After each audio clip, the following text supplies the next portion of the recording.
Hello and Assalamu alaikum. Ultrascan Diagnostics here. This is the CBCT of the patient that you had requested. The area of interest is the upper and lower jaw for implant placement and all the evaluation of the implants that have been placed. This is the panoramic view. We're going to take you from the transaxial view, which is basically the proximal view.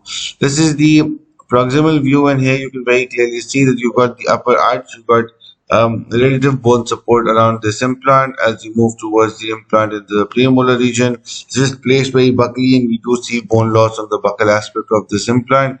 We've got an implant placed here which does not have any bones, any prosthesis attached to it. This implant here is independent.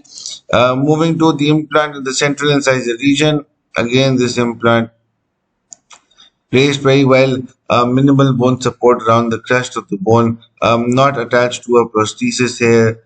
And then we've got an implant placed in the upper left lateral and canine region. So again, we don't see it attached to a prosthesis. And then we've got this implant here, which has significant bone loss, but it is placed center of the ridge, and the implant in the first molar region right here, also showing signs of bone loss. Then we have the upper left root canal region. The tooth doesn't seem to show any periapical radiolucencies. And this is the upper left 8 region where we've got a tooth with good bone support right here. Now we've got two implants placed in the lower left premolar region and one in the lower left molar region. So this here shows significant bone loss, as you can very clearly see that the bone loss is approximately 4 millimeters and 4 millimeters on either side of the implant. Minimal bone in the first molar region, and then you've got good bone in the second premolar region.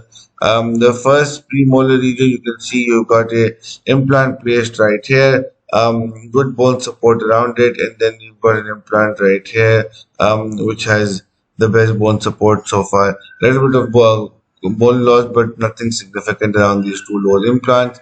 And we've got the anterior area where we've got very poor bone quality and very poor periodontal health. We've got root canals and bridges, and as you can very clearly see, root canals show signs of periapical radiolucency as well.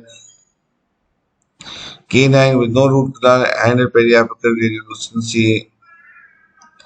Then we've got molars, which are compromised with PTL whitening and periapical radiolucency and poor endodontic procedures. This is the lower right 7, and here you can see no periapical radiolucency can be seen. This is the upper right posterior region, and here you can see, unfortunately, there's absolutely no bone. You've got a foreign body, which could be a tooth or a fragment of a tooth. You've got a nasal polyp present here as well, right here. And then we've got very minimal bone here. So hence, a lateral window sinus is the only way an implant can be placed in the upper right region.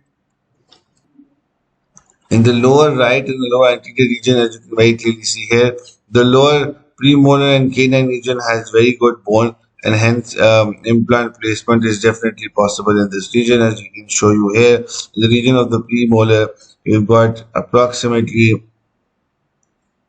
6 millimeters of bone width with a good 16 millimeters of bone height. Similar situation in the canine, 6 millimeters of width with a good 18 millimeters of height, and the quality of the bone. The anterior region has knife edge, and hence when the teeth will be extracted, so implant placement in the anterior region is not possible unless they are placed very deep.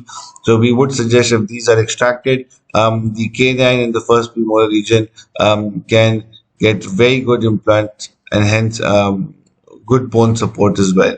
If you have any further questions, please feel free to reach to our team. Thank you very much.